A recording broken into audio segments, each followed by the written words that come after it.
হাদিসে স্পষ্ট বলছেন যে মান জাআলা আমামাহু কাদাহু ইলাল জান্নাহ ওয়া মান জাআলা খালফা যাহরিহি সাকাহু ইলান নার।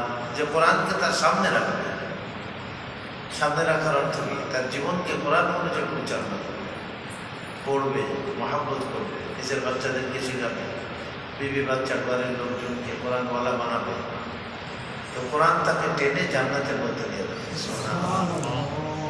আমান জাআলাহু খালফা যাহরি, যে কোরআন কারীমকে নিজের পিছনে ফেলে রাখবে। এর অর্থ হলো যে কোরআন শরীফ অনুযায়ী সে চলে না। কোরআনের মধ্যে আল্লাহ আমাদের জন্য যে জীবনযাপনের পদ্ধতি দিয়েছেন এগুলি তার পছন্দ হয় না। वो ज़माना में मुअज़्ज़ज़ थे हामिले कुरान का इखबार होते पारे अथवा অন্য কেউ বলছে এই কথাটা। वो ज़माना में मुअज़्ज़ज़ थे हामिले कुरान का हम ज़लील व ख़ार तारिके कुरान का। साहबान माई সারা দুনিয়ার মধ্যে আল্লাহ তাদের ইজ্জত সম্মান, তাদের মর্যাদা প্রতিষ্ঠিত করেছিলেন। হামিলে কোরআন, কোরআন শরীফের তারা আমিল ছিলেন, ধারক বাহক ছিলেন। কোরআন অনুযায়ী তাদের সমাজ ব্যবস্থা, তাদের রাষ্ট্রীয় ব্যবস্থা, তাদের ব্যক্তিগত ব্যবস্থা, তাদের অর্থ ব্যবস্থা, তাদের বিবাহ শাদী, মুআমালা, মুআশারা, আচার আচরণ সব এই কোরআন শরীফ অনুযায়ী। আর নবীজি আলাইহিস সালাম কোরআনের ব্যাখ্যাকারী ছিলেন। আমরা কোরআনকে সত্যি বানাইতে পারছি কিনা, আমাদের জীবনের ইমাম বানাইতে পারছি কিনা, সামনে মান জাআলা আমামাহু, যে এটাকে সামনে রাখবে। এই জন্য আল্লাহ পারেন আমরা কোরআনকে শিখি, সুন্দর মধ্যে তেলাওয়াতটা করতে পারি। রোজানা একটা সময় কোরআন শরীফ তেলাওয়াত করি। আর রাত্রে তো এমনি আমলের সূরাগুলো তো আমরা পড়বো। সূরা আপনার ওয়াকিয়া, তারপরে সূরা হুদ, আলিফ লাম মিম সাজদা, আলিফ লাম মিম সাজদা আর মুলক রোজানা রাত্রে পড়লে আল্লাহ কবরে আযাব থেকে বাঁচাবে। আর যে কবরে আযাব থেকে বাঁচবে এরপরে সব ঘাটি আল্লাহ তার জন্য সহজ করবে। আর যে কবরে ধরা পড়বে তো সেসব জায়গায় ধরা পড়বে। এই দুইটা সূরা, সূরা মুলক ঈশার পরে তেলাওয়াত করতে পারি, মাগরিবের পরেও বললেও কোনো সমস্যা নেই, মোটামুটি রাত্রে। আর সূরা আলিফ লাম মিম সাজদা, এই দুই সূরা না পড়ে আমাদের নবীজি ঘুমানোর আগে এই দুইটা সূরা পড়তে হবে। আর সূরা ইয়াসিনও পড়া যায় সকালবেলায়। যে ব্যক্তি প্রতিদিন সকালে সূরা ইয়াসিন পড়বে, কুজিয়াত হাওয়াইজু, তার ওই দিনের সমস্ত হাজত আর জরুরাত আল্লাহ পুরা করবে। এই জন্য এই আমলের সূরাগুলি আমরা পড়ি, সূরা আর রহমান, সূরা আলিফ লাম মিম সাজদা পড়লাম। আল্লাহ পাক আমাদের সবাইকে তৌফিক দান করেন। আমিন। আমাদের আসলে আমাদের প্রথম খতিব সাহেব হযরত মাওলানা মুনাওয়ার সাহেব রাহমাতুল্লাহ আলাইহি, উনি তো পড়তেন আপনাদের এখানে দার্সে। তারপরে আমাদের আবু সাইদ সাহেব, ইমাম সাহেব, উনিও করছেন ওনার উপস্থিতিতে। তারপর থেকে আমরা শুরু করছি, 1905 থেকে পর্যন্ত করে গেছিলেন আমাদের ইমাম সাহেব। আল্লাহ ওনার কবরকে নূরের দ্বারা পরিপূর্ণ করে দেন, আমিন। জান্নাতের উঁচু মাকাম নসিব করেন, আমিন।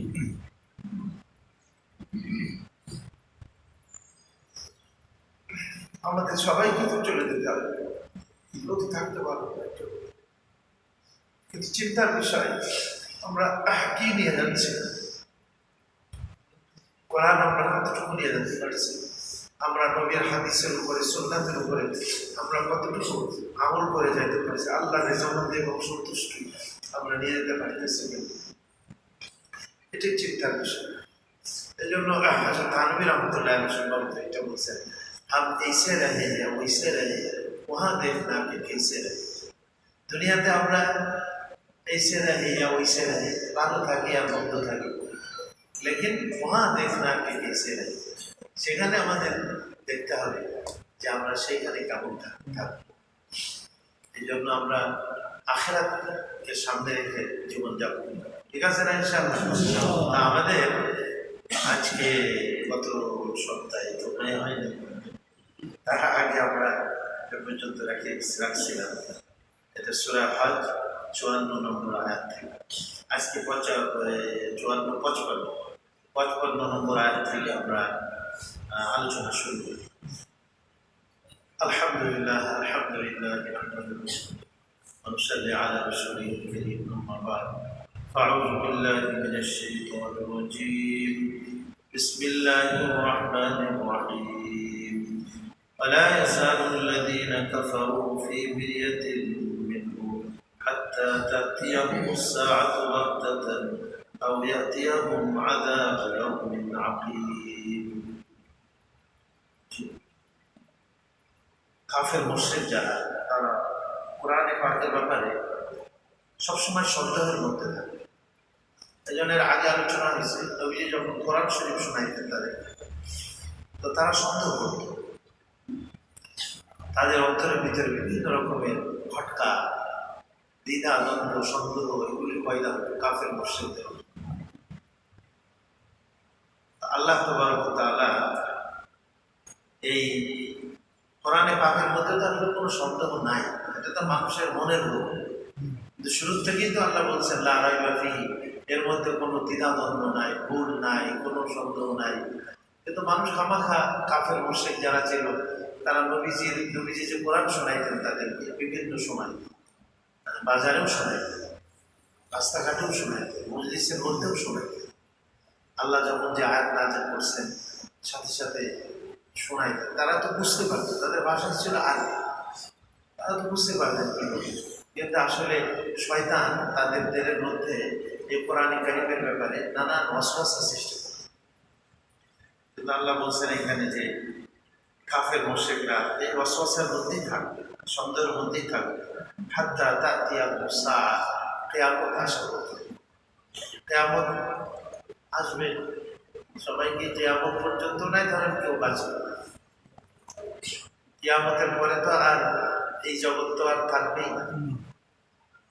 তো কিয়ামত আসবে হঠাৎ করে, আও ইয়াতিয়াহুম আযাবু ইয়াউমিন আযীম, অথবা তাদের কাছে এমন দিনের শাস্তি আসবে যে দিনটা হলো ওয়ান্থা। আকিম মানে ওই সমস্ত নারীদেরকে বলে যাদের সন্তান হয়, নিঃসন্তান। এখানে বলছে যে দিনে কোনো খায়ের থাকবে না তাদের জন্য, যেমন বদরের দিন তাদের জন্য ধ্বংস লেগে আছে। এটা তাদের জন্য ইয়াউমুন আকিম, মানে ধ্বংসের দিন তাদের কাফের মুশরিকদের জন্য। আবার কিয়ামত হতে পারে, কিয়ামতও তাদের জন্য চরম একটা ধ্বংসের দিন হবে, তাদের জন্য আযাবের দিন হবে। বন্ধ আযাব তাদের জন্য আসবে, যে যার মধ্যে তাদের জন্য কোনো রহমত থাকবে না, কোনো বরকত থাকবে না। কত কঠিন শাস্তি! দুনিয়ার আগুনের শাস্তি, আগুন আমরা স্পর্শ করতে পারি, সহ্য করতে পারি। আর জাহান্নামের আগুন এই দুনিয়ার আগুন থেকে হাজারো গুণ তার তেজস্ক্রিয়া বেশি হবে, দাহিকা শক্তি বেশি হবে। তা কি করে আমরা সহ্য করতে পারবো বলে? অকিনা আযাবান নার, হে আল্লাহ তুমি আমাদেরকে জাহান্নামের আগুন থেকে বাঁচাও। তো কিয়ামত আসা পর্যন্ত আমরা সন্দেহের মধ্যেই থাকবো। আল্লাহ যাদেরকে হেদায়েত দেন, আল মুলকু ইয়াউমাইযিন লিল্লাহ, রাজত্ব সেদিন আল্লাহর হবে। দুনিয়াতে মানুষ ক্ষমতা বা রাজত্ব পাইলে একটু বড়াই করে যে আমি এই এলাকার বান্দা, এই এলাকার রাজা, এই দেশের আমি রাজা, বাদশাহ, অমুক তমুক, কত কিছুই না মানুষের। কিন্তু আল্লাহ বলেন যে না, সেই দিন আল মুলকু ইয়াউমাইযিন লিল্লাহ, কারোর কোনো শক্তি থাকবে না, সমস্ত রাজা বাদশাদের রাজত্ব খতম হয়ে যাবে। সবাই সেই দিন একমাত্র রাজত্ব কার হবে বলেন? লিমানিল মুলকুল ইয়াউম, আজকের রাজত্ব কার?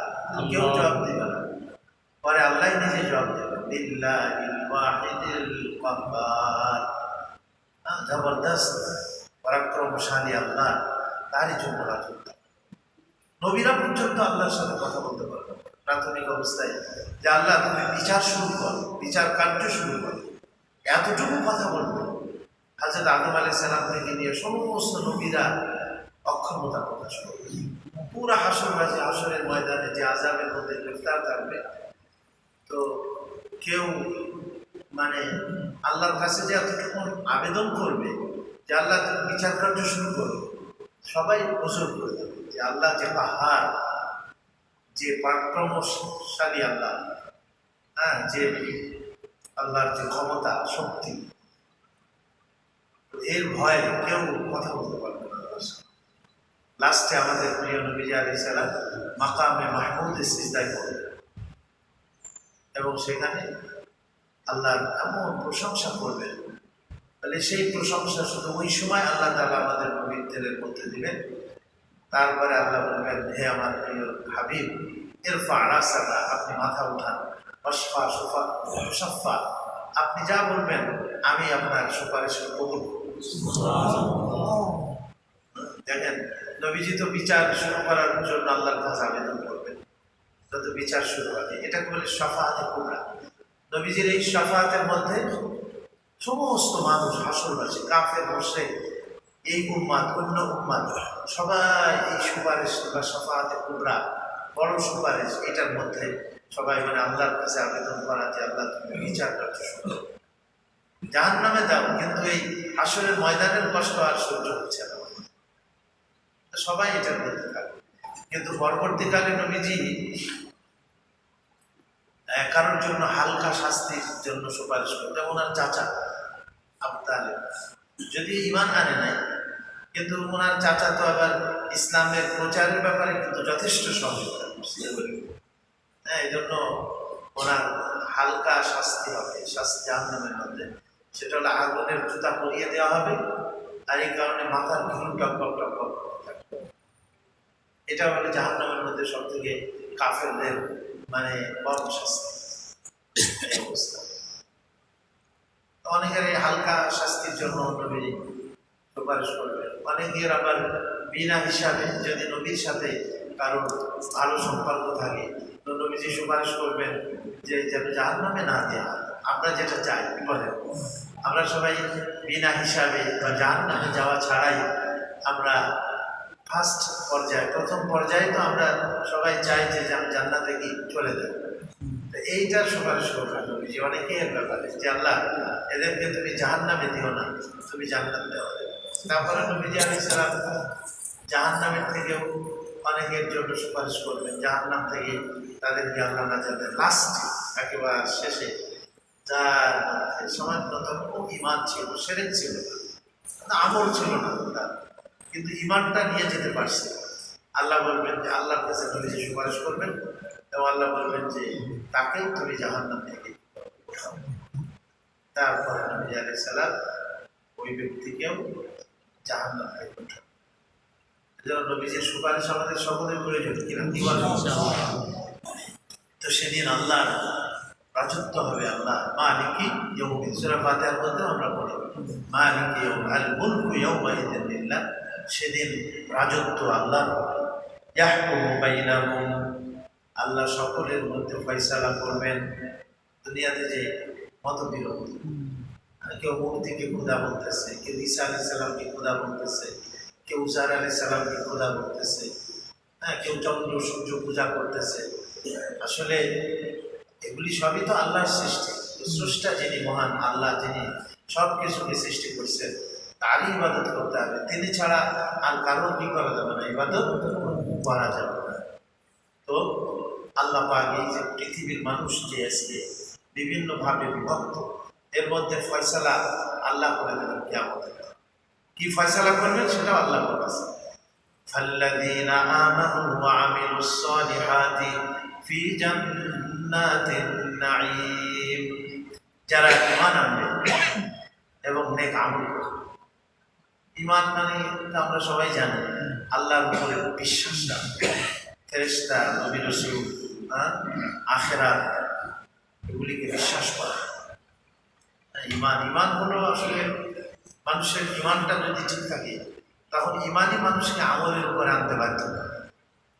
সাহাবাদের মধ্যে এরকমের ইমান ছিল, এজন্য কোন প্রান্তে হয়তো ওনাদের হয়ে গেছে, কিন্তু কঠিন শাস্তি ও শাস্তির সামনে কোনো পুলিশ র্যাব ট্যাব এগুলো লাগে না।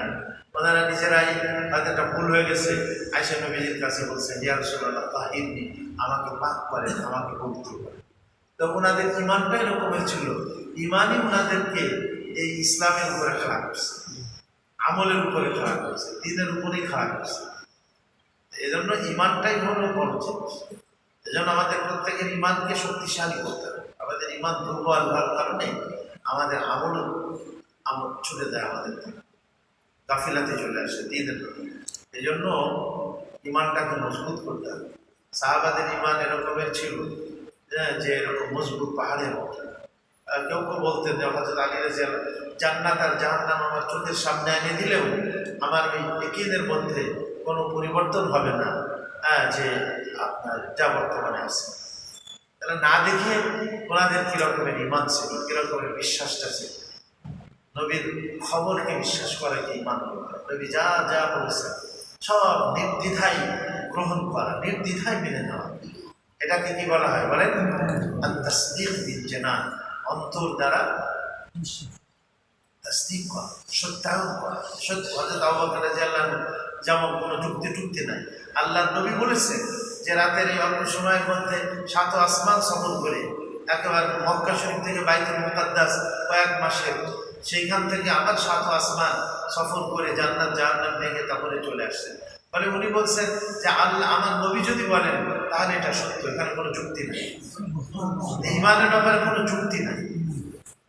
অদৃশ্য জগতের ব্যাপারে, যেটা আমরা দেখি না, যে সমস্ত গায়েব বলা হয়, অদৃশ্য জগৎ, এটার মজবুত ইমানটাকে মজবুত করবে। ফাল্লাযীনা আমানু, যারা তাদের ইমানটাকে মজবুত করবে, ওয়া আমিলুস সালিহাতি, ইমানের সাথে সাথে আমলগুলিও সালিহাত, সুন্দর নেক আমল। আমলে সালেহা বলতে ধরেন ইবাদতগুলি। ইসলামের মধ্যে তো 5টাই হলো ইসলামের রূপ, নাকি বলেন? 5 ওয়াক্ত নামাজ, কালেমার পরে 5 ওয়াক্ত নামাজ।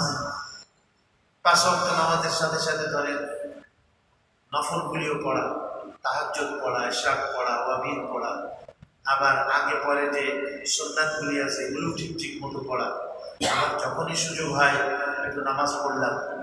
নামাজ আল্লাহ পাকের কাছে প্রিয়, সব থেকে প্রিয়। এই জন্য নামাজের মধ্যে আল্লাহ কোরআনে বলছেন, ওয়াসতাঈনু বিস-সাবরি ওয়াস-সালাহ ইন্নাল্লাহা মা'আস-সাবিরিন, তোমরা নামাজ এবং সবর এবং নামাজ এর মাধ্যমে আল্লাহর সাহায্য চাও। এই জন্য যখনই আমাদের সামনে কোনো সমস্যা চলে আসবে, তো বা নবীজির সামনেও আসে, নবীজির সাথে সাথে নামাজে দাঁড়াই, আমরা এটার উপর আমল করার কাজ করতে হবে। কি বলেন? কোনো সমস্যা, আমার ছেলে মেয়ে বিবি বাচ্চা, তারপরে আমি দুনিয়া মিলিয়ে চেষ্টা করতে তো মানা নেই, আসবাব অবলম্বন করতে কোনো মানা নেই, কিন্তু সর্বপ্রথম আমি যেন আল্লাহর কাছে দোয়া করি, আল্লাহর কাছে 2 রাকাত নামাজ পড়ি, তারপরে অন্যান্য চেষ্টা করতে হবে। আমিলুস সালিহাত, তাদের আমলকে সুন্দর করে, চোখের দেখা, জবানের বলা, কানের শোনা, ব্রেনের চিন্তা করা, হাতের ধরা, পায়ের চলা। নামাজটা আসলে এই জন্য যেন আমাদের শরীরের অঙ্গ প্রত্যঙ্গের থেকে যে কাজগুলি বাহির হয়, এই কাজগুলি যেন পরিশুদ্ধ হয়। যেন নামাজ মানুষকে সমস্ত অন্যায় আসলে কাজ থেকে ফেরায়, যদি নামাজের মতো হয়। যেন নামাজ পড়তে হবে কেমন? ইহসান, এই যে হাদিসে জিবরাইলের মধ্যে আসছে, আনতা আবুদাল্লাহ কাআন্নাকা তারাহু ফাইন লাম তাকুন তারাহু ফাইন্নাহু ইয়ারাক। আল্লাহর ইবাদত তুমি এমন ভাবে করো কেমন যেন তুমি আল্লাহকে তোমার সামনে দেখতেছো। আল্লাহকে তো আসলে আমরা জান্নাতে সবাই দেখতে পাবো, কি বলেন? কিন্তু মনের অবস্থাটাকে এরকম করতে বলছেন, কাআন্নাকা, কেমন যেন তুমি আল্লাহকে দেখতেছো, কেমন যেন তুমি আল্লাহকে দেখতেছো। ফাইন লাম তাকুন তারাহু ফাইন্নাহু ইয়ারাক, যদি তুমি আল্লাহকে না দেখো, কমের পক্ষে তোমার মনোভাবকে তুমি এমন সৃষ্টি করো যে আল্লাহ তোমাকে দেখতেছেন। আল্লাহ তো আমাদের সবাইকে দেখে, কি বলেন?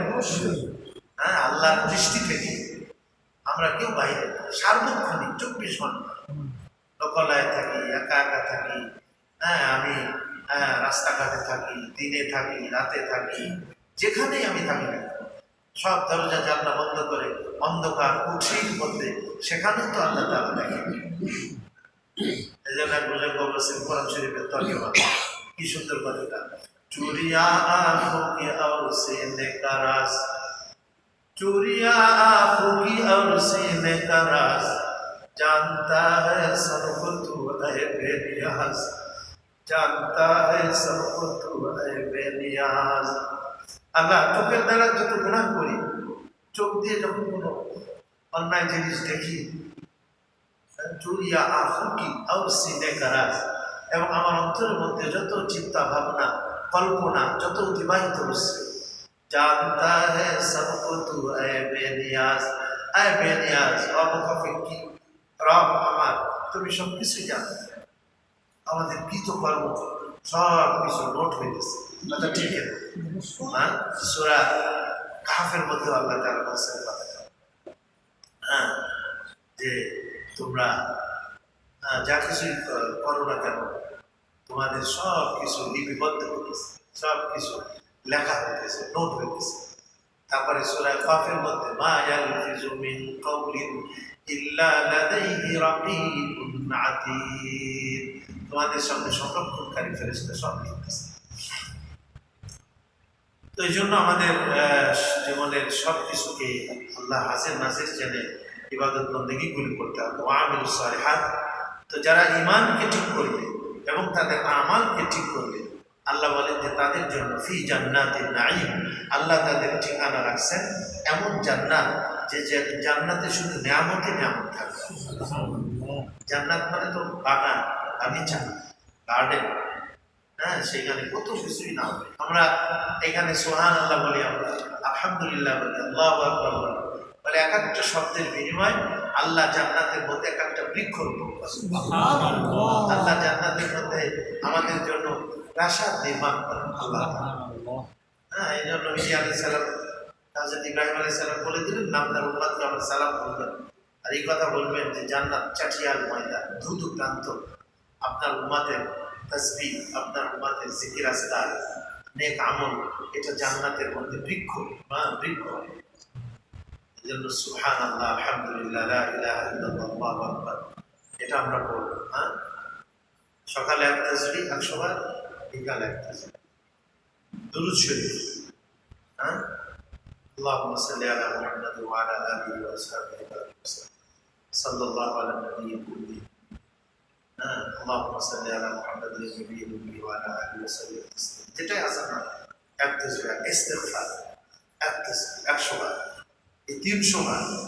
আমাদের ওলামায়ে কেরাম বলছেন যে প্রতিদিন এই সকালে 300 বার আর বিকালে 300 বার, এই জিকিরটা যদি আমরা জারি রাখতে পারি, আমাদের আমলের মধ্যে রাখতে পারি, তা আশা করা যায় আল্লাহ আমাদেরকে ইনশাআল্লাহ, আর আল্লাহর ফরজ হুকুম আহকাম যেগুলো তো করতেই হবে, আল্লাহ আমাদের জান্নাতের মধ্যে, এই জান্নাতুন নাঈম আল্লাহ আমাদের কি করবে, দান করবে। তো যারা ঈমান আনবে, নেক আমল করবে, আল্লাহ তাদেরকে জান্নাতুন নাঈম দিবেন। ওয়াল্লাযীনা কাফারু, যারা প্রত্যাখ্যান করবে, কাফার, কুফর শব্দের অর্থ হলো রদ করা, প্রত্যাখ্যান করা, হ্যাঁ, কুফরি অস্বীকার করা, যারা অস্বীকারকারী হবে, আখিরাতকে অস্বীকার করে, আল্লাহর সাথে আল্লাহ তাওহীদকে যারা অস্বীকার করে, তাদেরকে মানে তাদের কাফের বলে। আর কাফারু শব্দটা হলো যারা অস্বীকার করবে। ওয়াকাযযাবু বিআয়াতিনা, এবং আমার আয়াতকে যারা মিথ্যা সাব্যস্ত করবে। আয়াত বলতে আল্লাহ হুকুম আহকাম, কোরআন শরীফের আয়াত হতে পারে, কোরআন শরীফের আয়াতের মধ্যে না আল্লাহ তার হুকুম আহকাম কি বলেছে, আর নবীজি আলাইহিস সালাম তার আমলের মাধ্যমে, তার কথার মাধ্যমে এই কোরআন শরীফের ব্যাখ্যা দিয়েছেন 23 বছরের জন্য। একটা ফেরকা আছে আহলে কোরআন বলে, তাদের পাকিস্তানে আছে, আমাদের দেশেও থাকতে পারে। ওরা বলে যে কোরআনে যা আছে আমরা তাই মানি, আমরা হাদিস মানি। তাহলে যদি হাদিস না মানি, তাহলে নবীজিকে আল্লাহ কেন পাঠাইছে? কি বলেন, নবীজিকে কেন পাঠাইছে? তো নবীজিতে পাঠাইছেন যে কোরআনটা কিভাবে আমল করে, কোরআনে আছে নামাজ পড়ে, আর নামাজটা কিভাবে পড়তে হবে, এক রাকাতে কয়টা রুকু হবে, কয়টা সিজদা হবে, আবার মানে আপনার কোন ওয়াক্তে কত রাকাত পড়তে হবে, কোন সময় কি করতে হবে এগুলি তো কোরআন শরীফে বলা আছে, বলে নবীজি না ব্যাখ্যা দিয়েছে। কোরআন বলেছে আতুস যাকাত, যাকাত আর কি পরিমাণ সম্পদ থাকলে যাকাত দিতে হবে, তারপরে যাকাতের যে মাসলাগুলো এগুলি নবীজি আলাইহিস সালাম বলেছেন। এখন যদি আপনি শুধু বলেন যে আমি কোরআন মানি, আমি সুন্নাহ মানি না, বা আমি নবীজিকে মানি না, হাদিস মানি না, তাহলে কি সে দিন মানা হবে তার? কোরআন তো, হাদিস শরীফ হলো কোরআন শরীফের ব্যাখ্যা। এই জন্য নবীজি বলছেন যে এই দুইটা জিনিস রেখে গেলাম, তোমরা কথা হবে না যতদিন এই দুইটা ভিতরে রাখবে, একটা কোরআন আর একটা হলো সুন্নাত রাসূলী, নবীজির সুন্নাত। এই জন্য দুটাই আমাদের জন্য কি বলেন। আবার হলো কেমন পর্যন্ত এটা তো থাকবে, কিন্তু নতুন নতুন অনেক মাসলা আসবে না, সেখানে তো আমাদের ইজতিহাদের প্রয়োজন হবে, কি বলেন, সেখানে ইজতিহাদের প্রয়োজন হবে না। প্লেনের মধ্যে নামাজ হবে কি হবে না, হুজুরের জামানায় প্লেন ছিল না, তো নতুন নতুন অনেক কিছু আবিষ্কার হবে। এখন কোরআন হাদিসের মূলনীতি অনুসরণ করে ফুকাহারা এটা কি করছেন, মাসলা বাহির করছেন। এখন কেউ যদি বলে যে না আমি শুধু কোরআন হাদিস মানি, আমি ফেকাহ মানি না, আরে ফেকাহ তো হলো কোরআন এবং হাদিসের নির্যাসকে কি বলা হয়, ফেকাহ বলা হয়। তো ফুকাহায়ে কেরাম, ইমাম আবু হানিফা রাহমাতুল্লাহ আলাইহি, ইমাম শাফিঈ, ইমাম মালিক, ইমাম আহমদ ইবনে হাম্বল, ওনারা কোরআন হাদিস থেকে আমাদের জন্য মাসালা বাতাই গেছেন যে এই মাসালা কোরআন হাদিস থেকে সবাই কি মাসালা বাহির করতে পারবে, বলেন? এটা তো বিজ্ঞ আলেম লাগবে, মুস্তাহিদ লাগবে। তা আমরা আপনারা তো মুস্তাহিদ না, ওনারা মুস্তাহিদ ছিলেন, ওনারা মাসালা বাহির করে গেছে। ওনারা কেউ যদি আমি বলে যে না আমরা তো ওই ইমাম সাহেব ইমামকে মানি না, এটা চলবে। কেননা কোরআন এবং হাদিসের উপরে আমল করতে গেলে ডাইরেক্ট আমরা করতে পারবো না। ওনারা যেভাবে বার্তা, হ্যাঁ ডাইরেক্ট করা যাবে না, যেগুলোর মধ্যে স্পষ্ট, যেগুলির মধ্যে কোনো মানে আপনার অস্পষ্ট না, কিন্তু কিছু জিনিস আছে কোরআন এবং সুন্নাহর মধ্যে, হ্যাঁ ধরেন যেখানে একটু বিরোধপূর্ণ আছে বাহ্যিক, আসলে তো কোনো বিরোধ নাই, কিন্তু বাহ্যিকভাবে মনে হচ্ছে বিরোধ, তো সেইখানে মুস্তাহিদ ইমাম যারা ছিলেন তারা আল্লাহ তাদেরকে অগাধ জ্ঞান দিয়েছিলেন, ইমাম আবু হানিফা রাহমাতুল্লাহ আলাইহি ওনাদেরকে, তো ওনারা সেগুলির সমাধান দিয়েছেন। এটাকে ফিকহ বলা হয়, কি বলা হয় বলেন? ফিকহ কোরআন এবং সুন্নাহ থেকেই বাহির হয়েছে, এটা অন্য কোনো কিছু না। হ্যাঁ, কাজে যদি কেউ বলে যে না আমি আহলে হাদিস, আমি শুধু হাদিসই মানবো, তো হাদিস যদি মানে তাহলে আহলে কোরআন যারা তারা বলবে যে আমরা কোরআনই মানবো, আমরা হাদিস মানি না। আহলে হাদিস যদি বলে যে না আমরা হাদিসই মানবো, আমরা ইমাম সাহেবদের মানবো না। সাহাবায়ে কেরামের মধ্যে অনেক মুস্তাহিদ ছিল, এবং ওনারা যে সমস্ত এলাকায় ছিলেন সেই সমস্ত এলাকার ওই মানুষ ওই সাহাবায়ে কেরামকে মেনে চলতেন, কি বলেন, যে কোনো মাসলা মাসাইল ওনাদের কাছে আসতেন। আমাদেরও আমাদের উলামায়ে কেরাম, বিশেষ করে ফুকাহা এবং মুজতাহিদিন যারা, তাদেরকেও কি করতে হবে, এই মাসলা মাসাইলের ক্ষেত্রে তাদেরকে মেনে চলতে হবে। এই জন্য শরিয়াতের কোরআন, সুন্নাহ, হাদিস আর হলো গিয়ে আপনার কি ইজমা, কিয়াস, এই চারটা দলিল আছে। কিয়াস হলো কোরআন এবং হাদিস থেকেই বাহির হয়েছে। ইজমা যেগুলি হয়েছে সেটাও সাহাবায়ে কেরামের ইজমা, এটাও দলিল। যা তো আল্লাহ আমাদের সবাইকে যেন সিরাতে মুস্তাকিমের উপরে চলার তৌফিক দান করেন, আমিন। তো যারা আল্লাহর দ্বীনকে মিথ্যা সাব্যস্ত করছে, কুফরি করছে, হ্যাঁ, ফাউলাইকা লাহুম আযাবুম মুহিন, তাদের জন্য দর্দনাক শাস্তি, যন্ত্রণাদায়ক, মুহিন মানে লাঞ্ছনা, যে শাস্তি তাদেরকে জলিল করবে, অপদস্থ করবে, এই রকমের কঠিন শাস্তি রয়েছে যারা আল্লাহর আয়াতকে মিথ্যা সাব্যস্ত করে। কোরআন শরীফের আল্লাহর আয়াত বলতে নবীর হাদিসও কিন্তু এটার মধ্যে, এই নবীজি যে হাদিসগুলি বলছেন সেগুলি কি অস্বীকার করা যাবে, বলেন? সেটা বলে না আমি কোরআন মানি, আমি হাদিস মানি না। আসলে সে প্রকারান্তে কোরআনও মানে, কেন আল্লাহ কোরআনে বলছেন, হ্যাঁ, মা আতাকুমুর রাসূলু ফাখুযুহু ওয়া মা নাহাকুম আনহু ফান্তাহু, আমার নবী যেটা বলেছেন সেটাকে তোমরা মজবুত ভাবে আঁকড়ে ধরো, আর আমার নবী যেটা থেকে নিষেধ করেছেন সেগুলির থেকে তোমরা বেঁচে থাকো। এখন নবীর আদেশ নিষেধ যদি আমি না মানি তাহলে কোরআন মানা হবে, বলেন? না, কোরআন মানা। এই জন্য আপনার নবীজিকেও মানতে হবে। হ্যাঁ, তো তাদের জন্য যন্ত্রণাদায়ক শাস্তি হয়েছে। এরপরে আরেক শ্রেণী বলছে যারা উম্মাতের মধ্যে ঈমান আমল তো আনছেনই, কিন্তু ইসলামের জন্য অনেক ত্যাগ স্বীকার করছে। হ্যাঁ, এরকম একটা শ্রেণী সাহাবায়ে কেরাম থেকে হিজরত করছেন মক্কা শরীফ থেকে, তাদের কথা আল্লাহ তাআলা বলেছেন। এই জন্য আল্লাহর দ্বীনের জন্য ত্যাগ স্বীকার করা, এটা আল্লাহ পছন্দ করেন।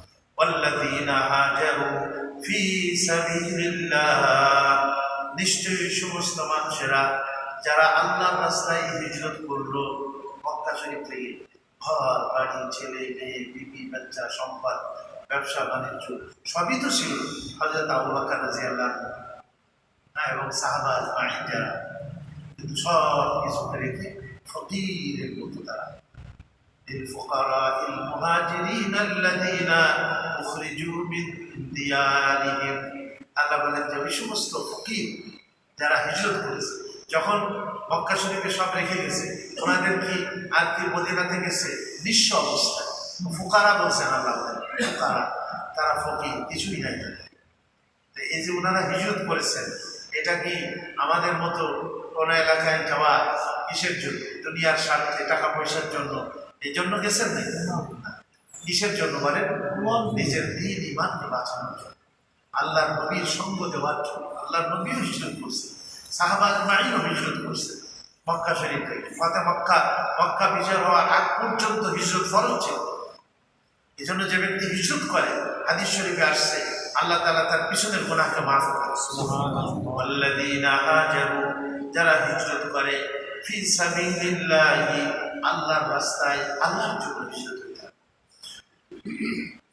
সুম্মা কুতিলু, অতঃপর তারা শহীদ হল, বদরে শহীদ হয়েছে, উহুদে শহীদ হয়েছে, খন্দকে শহীদ হয়েছে, বিভিন্ন যুদ্ধে তারা কি হলো? শহীদ হইল হিজরতের পরে। আও মাতু, অথবা এমনিতেই হিজরত করার পরে মারা গেছে, পরেই মারা গেছে, শহীদ হয়েছে আল্লাহর রাস্তায়, অথবা এমনিতে মারা গেছে। লা ইয়ারযুকান্নাহুমুল্লাহু রিজকান হাসানা, ওই যে তারা বিশাল ত্যাগ স্বীকার করে মক্কাতে তারা সব কিছু রেখে আসছে, এই হিজরতের কারণে আল্লাহ তাআলা ওদের লা ইয়ারযুকান্নাহুমুল্লাহু, আল্লাহ নিশ্চয়ই ওদেরকে রিজক দান করবেন, রিজকান হাসানা, সুন্দর রিজক। কি মদিনাতে গিয়ে কি সব না খেয়ে মারা গেছেন না? বরঞ্চ দেখেন দিনের কাজ ওনারা করতেছিলেন, এলাকাকে এলাকা ফাতা হইতেছে, তো আল্লাহ তাআলা ওদের রিজকের মধ্যেও বরকত দিতেছে। হ্যাঁ, বরকত দিতেছে। অনেকে ব্যবসা বাণিজ্য করছে সেখানে গিয়ে, হ্যাঁ, অনেকে যুদ্ধের মধ্যে কাফের মুশরিকদের গনিমতের মাল আল্লাহ ওদেরকে মালের মালিক বানিয়ে দিয়েছেন আল্লাহ তাআলা। তো যারা হিজরত করছে আল্লাহর জন্য, আল্লাহর রাস্তায়, তারা হয়তো শহীদ হয়েছে অথবা এমনিতে মৃত্যুবরণ করছে, আল্লাহ ওদেরকে রিজিক দান করবেন। তো এমনি কোরআন শরীফের মধ্যে আরো বিভিন্ন আয়াতের মধ্যে আসছে যে যারা আল্লাহর রাস্তায় শহীদ হয় তাদেরকে আপনি মৃত মনে করবেন। লা ইয়াহসাবান্নাল্লাযীনা কুতিলু ফী সাবিলিল্লাহি আমওয়াত, তাদেরকে মৃত বলুন না, বাল হুম আহইয়াউন ইনদা রাব্বিহিম ইউরযাকুন, বরঞ্চ তারা জীবিত, আল্লাহ তাদের ওই কবরের মধ্যে রিজিকের ব্যবস্থা করে করেন। আল্লাহ তাদের উত্তম রিজিকের ব্যবস্থা করেন। হ্যাঁ, তো যারা সত্যিকার হিজরত করে, আল্লাহর দ্বীনের জন্য জীবন দেয় অথবা মৃত্যুবরণ করে, আল্লাহ ওদেরকে সুন্দর রিজিক, উত্তম রিজিকের ব্যবস্থা করে। ওয়া ইন্নাল্লাহা লাহুয়া খায়রুর রাযিকিন, নিশ্চয়ই আল্লাহ তাআলা উত্তম রিজিক দাতা। হাজারো মাখলুককে আল্লাহ রিজিক দিচ্ছেন। তো মানুষ যদি ঈমান আনে এবং নেক পথে চলে, আবার যদি হিজরত করে, এই ভয়ে হিজরত করলাম না, না আমার তো সবকিছু জমি জায়গা সবই এখানে, চাকরি বাকরি ব্যবসা রেখে যাচ্ছি, হিজরত করে করলে খাওয়াবে কিনা, এই চিন্তায় যদি হিজরত না করে তাহলে এখানেও তো না খেয়ে এসে মারা যেতে পারে, কি বলেন? আর যারা হিজরত করছে, আল্লাহ ওদেরকে কি না খায় মারছেন না, আল্লাহ ওদেরকে মদিনাতে যাওয়ার পরে অনেক রিজিক, আল্লাহ সম্মানের রিজিক দান করেছেন। আল্লাহ হযরত আবু বকর সিদ্দিক বলেন, হযরত আব্দুর রহমান ইবনে আওফ, হ্যাঁ, এনাদেরকে তো আল্লাহ তাআলা কত বরকত দান করেছেন। এই জন্য দিনের কাজ করতে কখন ঘাবড়াইতে হবে যে না আল্লাহ দিবেন না, হ্যাঁ আমি রেখে যাচ্ছি, আমি কি খাবো কি করবো। হ্যাঁ, আল্লাহ আমাদের রিজিকের সৃষ্টির আগে আল্লাহ আমাদের রিজিকের কি ব্যবস্থা করে রাখছেন। লা ইয়ারযুকান্নাহুমুল্লাহু রিজকান হাসানা ওয়া ইন্নাল্লাহা লাহুয়া খায়রুর রাযিকিন। দুনিয়াতে আল্লাহ ওদেরকে উত্তম রিজিক দেন, আর আখিরাতের কথা আল্লাহ বলছেন ওয়ালা ইউদখিলান্নাহুম মুদখালান ইয়ারদাউনাহু, এবং আল্লাহ তাদেরকে এমন জায়গাতে প্রবেশ করাইবেন যে জায়গায় তারা রাজি থাকবে, খুশি থাকবে। সেখানে সেটা কোথায় বলেন? জান্নাত। ওয়ালা ইউদখিলান্নাহুম, নিশ্চয়ই আল্লাহ তাআলা তাদেরকে প্রবেশ করাবে মুদখালান, মানে এমন জায়গাতে ইয়ারদাউনাহু, সেখানে তারা রাজি হবে, খুশি থাকবে। সেখানে বেহেশতা যাকে আজারে নবাশাত, বেহেশতা যাকে আজারে নবাশাত, কাসে রামা কাসে কারে নবাশাত। কবি বলেন জান্নাত এমন একটা জায়গা, যে জায়গার মধ্যে কোনো কষ্ট থাকবে না, কোনো ক্লেশ থাকবে না, দুঃখ থাকবে না। সেখানে লা ইয়াসমাউনা ইল্লা কিলান সালামান সালামা, শুধু শান্তি আর শান্তি, আরাম আর আরাম সে জান্নাতের মধ্যে। সুবহানাল্লাহ। আল্লাহ কোরআন শরীফে সূরা সিজদার মধ্যে বলেছেন না, ফালা তা'লামু নাফসুম মা উখফিয়া লাহুম মিন কুররাতি আয়ুন, আমি তাদের চোখের শীতলতার জন্য জান্নাতের মধ্যে এমন সামগ্রী বানিয়ে রেখেছি। ফালা তা'লামু নাফসুন, কোন মানুষ জানে না, কোন মানুষের হৃদয়ে আসে না। হাদিসে কুদসিতে আসছে, আ'দাতু লিইবাদিয়াস সালিহিন, আমার সালেহীন বান্দাদের জন্য আমি তৈরি করে রেখেছি জান্নাতের মধ্যে মালা আইনুন রাআত, এমন সামগ্রী যা চোখে দেখে নাই, ওয়ালা উযুনুন সামিআত, কোনো কানে শোনে নাই, ওয়ালা খাতারা আলা কলবি বাশার, কোনো মানুষের হৃদয়ে তার কল্পনাও আসতে পারে না। সুবহানাল্লাহ। আল্লাহ ইমানদার বান্দা সত্যি যদি ইমানদার হওয়া যায়, আল্লাহর সন্তুষ্টি অর্জন করা যায়, তা আল্লাহ সন্তুষ্ট করে দেবেন আমাদের, আল্লাহ রাজি করে দেবেন। আল্লাহ বলে যে আমি তাদেরকে এমন এক জায়গার মধ্যে প্রবেশ করাই দেবো, সেখানে তারা খুশি হয়ে যাবে, তারা কি হয়ে যাবে, তারা সন্তুষ্ট হয়ে যাবে। হুরু গিলমান জান্নি নি'মাতাহা তু, হুরু গিলমান জান্নি নি'মাতাহা তু, সবসে বড়কর নি'মতে দীদারে তু। আল্লাহর দিদার যখন নসিব হবে একজন মুমিন, সে আল্লাহর দিকে একটা দৃষ্টিতে তার 70 বছর কেটে যাবে, এক দৃষ্টিতে আল্লাহর দিকে। আল্লাহর দিদার মুমিনের জন্য, প্রেমিকের জন্য, প্রেমাস্পদের সাক্ষাতের থেকে বড় জিনিস আর কিছুই থাকবে না। আমরা আল্লাহকে আজকে না দেখে আল্লাহর ইবাদত করতে গিয়ে আল্লাহর হুকুম আহকামগুলি পালন করতেছি। আল্লাহ জান্নাতের মধ্যে আমাদের সবাইকে তার দর্শনের দ্বারা, তার জিয়ারতের দ্বারা আল্লাহ আমাদের সবাইকে সৌভাগ্য দান করবে ইনশাআল্লাহ। এমন জায়গাতে আমি তাদেরকে প্রবেশ করাবো যেখানে তারা খুশি থাকবে। ওয়া ইন্নাল্লাহা লাআলিমুন হালিম, নিশ্চয় আল্লাহ সব কিছু জানেন। কে হিজরত করছে দুনিয়ার জন্য, কে দুনিয়ার কোন স্বার্থের জন্য করতেছে, আর কে আল্লাহকে রাজি খুশি করার জন্য করতেছে, এটা কে জানে বলেন? আলিম। আলিমুন মানে কি? যিনি সব কিছু জানেন। আল্লাহ আমাদের অন্তরে আলিমুন বিদাতিস সুদূর, তোমাদের সিনার মধ্যে যা অতিবাহিত হয়, অন্তরের মধ্যে যে কল্পনার জগতে তোমরা যা চিন্তা করো, কল্পনা করো, সেগুলিও আল্লাহ জানেন, সেগুলো আল্লাহ আলিমুন। তারপরে বলছেন হালিম, এবং আল্লাহ কাফের মুশরিকদের সাথে সাথে ধরতে পারে যারা আল্লাহর বিরুদ্ধাচরণ করে। দেখেন না, একটা রাষ্ট্রের যুদ্ধে যদি করে, তাহলে তো তাদের সাথে সাথে পাকড়াও করে, ধরে, গ্রেফতার করে, জেলখানার মধ্যে দিয়ে দেয়, শাস্তি দেয়। কিন্তু আল্লাহকে সাথে সাথে শাস্তি দেয়? হালিম মানে কি? আল্লাহ ধৈর্য ধারণ করে। আল্লাহ দেখে আমার বান্দা আমার দিকে ফিরে আসে কিনা, ফিরে আসে কিনা, ফিরে আসে কিনা। আল্লাহ ঢিল দেয়, তাকে তওবা করার সুযোগ দেয়। সে মৃত্যুর আগেও যদি সে ফিরে আসে, আল্লাহ মৃত্যুর আগেও তাকে কি করেন? মাফ করে।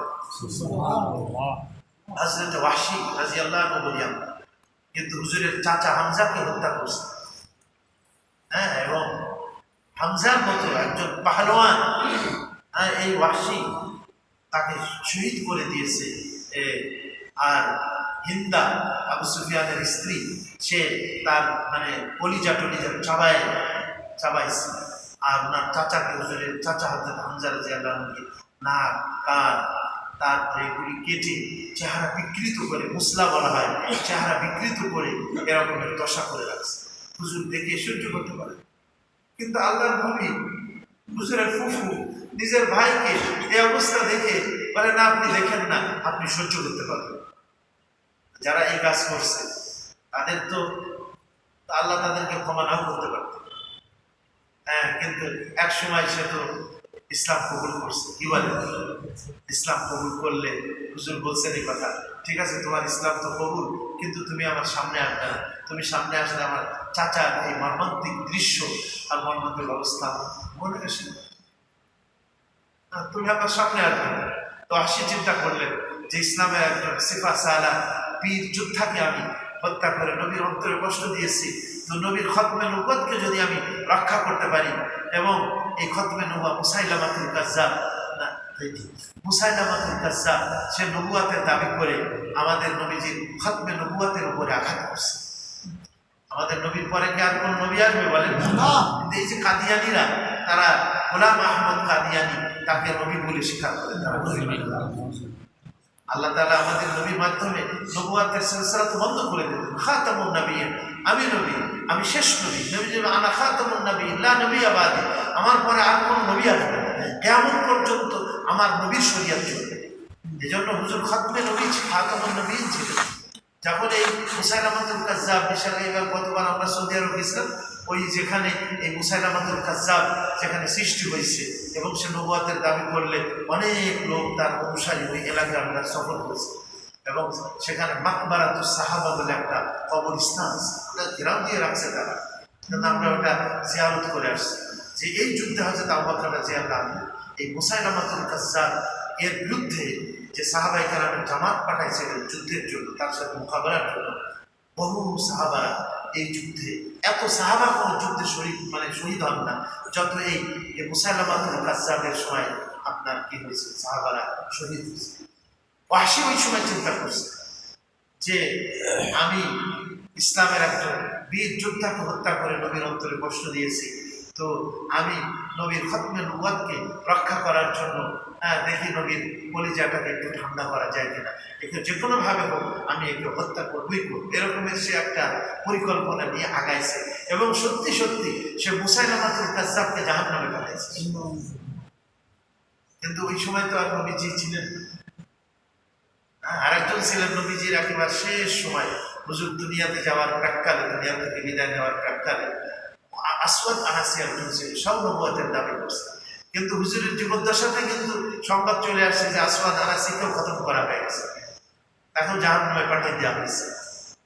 আর হুজুরের দুনিয়া থেকে তিরোধানের পরে তো এই মুসাইলামাতুল কাজ্জাবকে এই ওয়াহশী কি করেছে, হত্যা করেছে। তো ওয়াহশীর ইসলামও কি হয়েছে, কবুল হয়েছে আল্লাহ পাক। আল্লাহ সুযোগ দেন যে বান্দা তুমি ফিরে আসো, বাস আ হর সে হস্তি বাস আ, তুমি যাই হোক না কেন, যত বড়ই পাপ করো না কেন, তুমি আমার দিকে ফিরে আসো, আর তুমি ইসলাম কবুল করো, আমি আল্লাহর হুকুম আহকামকে মেনে নাও, যাও আমি তোমার পিছনের গুনাহকে মাফ করে ইন্নাল ইসলাম ইয়াহদিমু মা কানা ক্বাবলাহু, ইসলাম তার পিছনের গুনাহকে কি করে দেয়, ইসলাম কবুল করার সাথে সাথে মাফ করে দেয়। ইন্নাল্লাহা আলিমুন হালিম, ও হালিম বলতেছে যে আল্লাহ ধৈর্য ধারণ করে, দেখেন বান্দা কি করে না। আল্লাহ সাথে সাথে আমাদের মতো তো বেসবর না যে আমরা সাথে সাথে শাস্তি দিয়ে দিলাম, না, আল্লাহ শাস্তি দেন। আমরা আল্লাহ যদি সাথে সাথে শাস্তি দিতেন তাহলে আমরা জমিনের উপরে কি টিকতে পারতাম বলেন? আমরা প্রত্যেকেই জানি কি কি অপরাধ করছি না করছি। দেখেন আল্লাহ কিয়ামতের দিন কত মেহেরবান, যে আল্লাহ আমরা এই যে করছি গুনাহ যেভাবে এখানে গোপন রাখছি, আল্লাহ তাআলা কিয়ামতের দিনও এরকম গোপন রাখবে না। সত্তার মানে কি, বান্দার দোষকে গোপন করে। এই জন্য কারোর দোষ দেখলে এটা না বলে মানে, ইসলামের একটা নিয়ম হবে, যতক্ষণ পর্যন্ত সেটা অন্যের জন্য ক্ষতিকারক না হবে ততক্ষণ পর্যন্ত না বলে। অন্যের জন্য ক্ষতিকারক না তো বলতেই হবে। এই যে ধরেন ইয়ের কথা, যার কথা বললাম কাদিয়ানি, ঠিক কিনা? হ্যাঁ, এই আপনার আহমদ, গোলাম আহমদ অনেক মানুষ তার অনুসারী হয়ে যাচ্ছে, তার ওই ইয়েকে গ্রহণ করতেছে, তার ইজমকে গ্রহণ করতেছে, তার মতাদর্শ গ্রহণ করে আমাদের নবীজির খতমে নবুওয়াতকে অস্বীকার করতেছে। তা এখন সে ইমান হারা হয়ে যাচ্ছে। এখন আলেম ওলামারা যদি চুপ থাকে তাহলে তো মানুষ ইমান হারা হয়ে যাবে। এখন তো এই মুসাইলামাতুল কাদিরা, আপনার গোলাম মাহমুদ কাদিয়ানী, তার কি আকীদা, তাদের কি ইজম, তাদের কি মতবাদ, এগুলি লিখিতভাবে হোক, বক্তৃতার মাধ্যমে হোক, পাবলিককে যদি না জানানো হয় তাহলে তো পাবলিক অন্ধকারের মধ্যে থাকবে, ওই সব কাদিয়ানী হয়ে যাবে। আমাদের খুলনা অঞ্চলে, আমার বাড়ি খুলনা না, আমার বাড়ি যশোর, কিন্তু আমরা খুলনাতে লেখাপড়া করেছি। ছাত্র জীবনেই ওখানে তাদের একটা বিশাল আস্থান আছে। এখানে দেখবেন যে যে ইসের মধ্যে আস্থান আছে, আলিয়া মাদ্রাসার এখানে, সেখানেও তাদের কিন্তু আস্থান আছে। পঞ্চগড়ে বিশাল সেখানে তাদের কেন্দ্র আছে। তো এইভাবে আমাদের নবীজি খতমে নবুওয়াত তারা অস্বীকার করে, দেখা যায় যে তারা নতুন নবী মানে।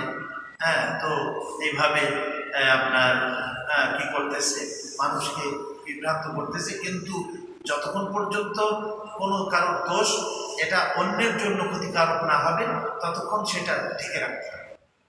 যেন বলছে যে তার ভাইয়ের দোষকে গোপন রাখবে, আল্লাহ কিয়ামতের দিন তার দোষকে কি রাখবেন, গোপন।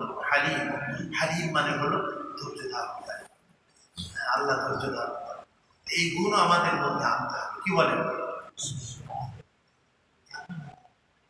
এইটুকু তর্জমা করে দিই সামনে। ومن عاق ذلك ومن عاقب بمثل ما عوقب به ثم بغي عليه لينصرنه الله। দেখেন সাহাবারা মক্কাতে 13 বছর পর্যন্ত কঠিন কষ্ট তাদেরকে দেওয়া হয়েছে। মদিনাতে যাওয়ার পরে বদরের প্রান্তরে কিছু হইলেও তার একটা প্রতিশোধ সেখানে কি করা হয়েছে, নেওয়া হয়েছে। কি বলে? আল্লাহ বলছেন যে মান আকাবা, যে প্রতিশোধ গ্রহণ করলো, বিমিসলি মা উকিবা বিহি, তার সাথে যে রকমের অন্যায় আচরণ করা হয়েছে ওই পরিমাণ। প্রতিশোধ গ্রহণ করার ক্ষেত্রেও কিন্তু বেশি করা হয়। একজন আপনাকে একটা চড় মারছে, আপনি মাফ করে দিলে দিতে পারেন, এটা তো উত্তম। কিন্তু আপনি একটা চড়ই মারতে পারবেন, দুইটা মারতে পারবেন না। আর যে পরিমাণ মারছে সেই পরিমাণ আপনাকে দিন। আপনি ও আসতে মারছে, আপনি অনেক জোরে মারলেন, তাহলে এটাও তো আপনার জন্য কি বলবেন না, সব ঠিক হবে।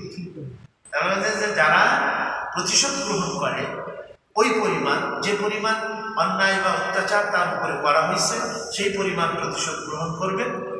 সুম্মা বুগিয়া আলাইহি, অথবা আবার তার উপরে জুলুম এবং অত্যাচার করা হয়। বদরের যুদ্ধের পরে কাফের মুশরিকরা আবার সাহাবাদের প্রতি ধাবিত হয়ে গেছে। কি উহুদের যুদ্ধ যখন সংগঠিত হলো, ওরা একবার মক্কা থেকে সাজিয়ে গুজিয়ে সব তৈরি হয়ে গেছে না যে এইবার ওদেরকে একেবারে শেষ করে দেবে। আবার খন্দকের যুদ্ধে তো আরো বিশাল বাহিনী নিয়ে তারা একেবারে মদিনার উপরে আক্রমণ চালানোর জন্য তারা গিয়েছে। নবীজি 3 দিক দিয়ে পরীক্ষা খনন করেছেন, এক দিক দিয়ে মোকাবেলা করেছেন। তাহলে বদরের যুদ্ধে যদিও ইন্তেকাম বা প্রতিশোধ কিছু তাদেরকে নেওয়া হয়েছে, 70 জন কাফেরকে তাকে হত্যা করা হয়েছে সেখানে বদরের যুদ্ধের মধ্যে, কিন্তু এরপরে আবার তারা মুসলমানদের উপরে জুলুম আর অত্যাচার করছে। আবার যুদ্ধের জন্য তারা এগিয়ে গেছে মদিনার উপর আক্রমণ করতে। সুম্মা বুগিয়া আলাইহি লায়ানসুরান্নাহুল্লাহ, নিশ্চয়ই আল্লাহ তাদেরকে আবার সাহায্য করবেন। শুধু যে একবার সাহায্য করবেন তা না, আবারও যদি তারা আক্রান্ত হয়, যেমন উহুদে, যেমন খন্দকে, সেখানেও আল্লাহ ওদেরকে কি করবেন, সাহায্য করবেন। খন্দকে সাহায্য করছেন না, আল্লাহ বাতাস দিয়ে সাহায্য। ওদের সমস্ত তাবু টাবু যে ছিল কাফের মুশরিকদের, সব একেবারে তসনস করে আল্লাহ ওদের লন্ডভন্ড করে রাস্তে ওরা কাফের মুশরিকরা ফেরত যাইতে বাধ্য হয়েছে এবং বিশাল পরাজয় শিকার তারা করে নেয় কাফের মুশরিকরা। এরপর থেকে বড় ধরনের পুনরায় আর মক্কাতে যখন নবীজি আক্রমণ চালালেন মক্কা বিজয়ের সময়, সেই সময় তো তাদের সমস্ত শক্তি শেষ হয়ে গেল। আল্লাহ তারপরেও একজন মুসলমান ঠিক আছে মাফ করে দিল, মাফ না করে যদি যে পরিমাণ তার উপরে জুলুম অত্যাচার করা হয়েছে ওই পরিমাণ তার থেকে আপনার ইন্তেকাম নিল, প্রতিশোধ নিল, তারপরে আবার যদি সে আক্রান্ত হয় সেখানেও আল্লাহ তাকেও কি করবে, মজলুমকে আল্লাহ তাআলা সবসময় সাহায্য করে। মজলুমকে আল্লাহ কি করেন, সবসময় সাহায্য করে। এই জন্য জালেম হয়ে থাকা যাবে না, মজলুম হয়ে থাকতে হবে। মজলুম হয়ে থাকতে পারে। এই জন্য বলছেন যে আল্লাহ নিশ্চয়ই ওদেরকে সাহায্য করবেন। লা ইয়ানসুরান্নাহুল্লাহ ইন্নাল্লাহাল আফুউল গফুর, নিশ্চয়ই আল্লাহ তাআলা ক্ষমাশীল এবং আল্লাহ তাআলা মাফ করেন। কাফের মুশরিক তারা যদি সত্যি তওবা করে ফিরে আসে তা আল্লাহ কি করবেন? ওদেরকেও মাফ করে দিবেন, আল্লাহ ওদেরকেও মাফ করবেন, ক্ষমা করবেন। যালিকা বিআন্নাল্লাহা ইউলিজুল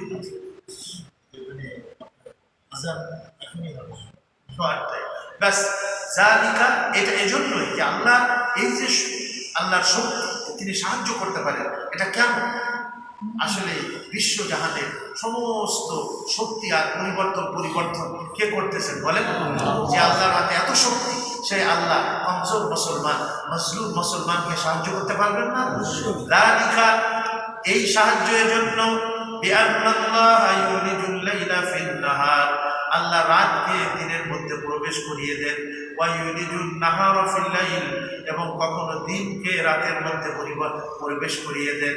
কখনো রাত ছোট, যেমন এখন দিন লম্বা হয়ে গেছে, তো দেখা গেছে দিনকে আপনার রাতের মধ্যে কি করে দিয়েছে? প্রবেশ করায় দিনকে বৃদ্ধি করে দিয়েছে আল্লাহ তাআলা। আবার শীতকালে দেখবেন যে রাত লম্বা হয়ে যায়, দিন কি হয়ে যায়? খাটো হয়ে যায়। একটার মধ্যে ঢুকাই দিয়ে আল্লাহ তাআলা ওইটাকে লম্বা করেন আর একটাকে সংক্ষিপ্ত করেন। আবার কখনো ঠান্ডা, কখনো গরম, কখনো বাতাস একদিক দিয়ে চলে আবার অন্য দিক দিয়ে চলে, কখনো তীব্র গতিতে চলে, কখনো খুবই মৃদু বাতাস চলে। এই যে একটা পরিবর্তন, সূর্য উঠতেছে ডুবতেছে, এখন রাত এসে গেছে, কিছুক্ষণ পরে দেখবেন যে আমরা ঘুমাই গেলে আবার সূর্য উদয় হবে, দিন আসবে। এই যে পরিবর্তন পৃথিবীর কোনো মানুষ করতেছে? এটা না, এটা এই পরিবর্তন কার হাতে বলেন? যে মহান শক্তিশালী আল্লাহ পাকের হাতে এই বিশাল পরিবর্তন। সে আল্লাহ কমজোর এবং মজলুম যারা মক্কার থেকে হিজরত করে মদিনাতে আসছে, যে সমস্ত সাহাবা আল্লাহর দ্বীনের জন্য হিজরত করছে, আল্লাহর দ্বীনের জন্য ত্যাগ স্বীকার করছে, তাদেরও সাহায্য করতে আল্লাহ কি করবেন? নিশ্চয়ই দুনিয়াতেও করবেন আর আখিরাতে তো করবেন। ওয়া আন্নাল্লাহা সামিউন বাসীর, নিশ্চয়ই আল্লাহ তাআলা সবকিছুই শোনেন এবং সবকিছু দেখতেছেন। আল্লাহ পাক আমাদের সবাইকে কোরআন শরীফে যা আমরা শুনলাম এর উপরে আমল করার তৌফিক দান করেন। আমাদের ঈমান এবং আমাদের আমালকে সুন্দর করে যেন আমরা যেতে পারি আল্লাহকে রাজি খুশি করে, তাহলে আল্লাহ আমাদেরকে রাজি খুশি করবেন ইনশাআল্লাহ।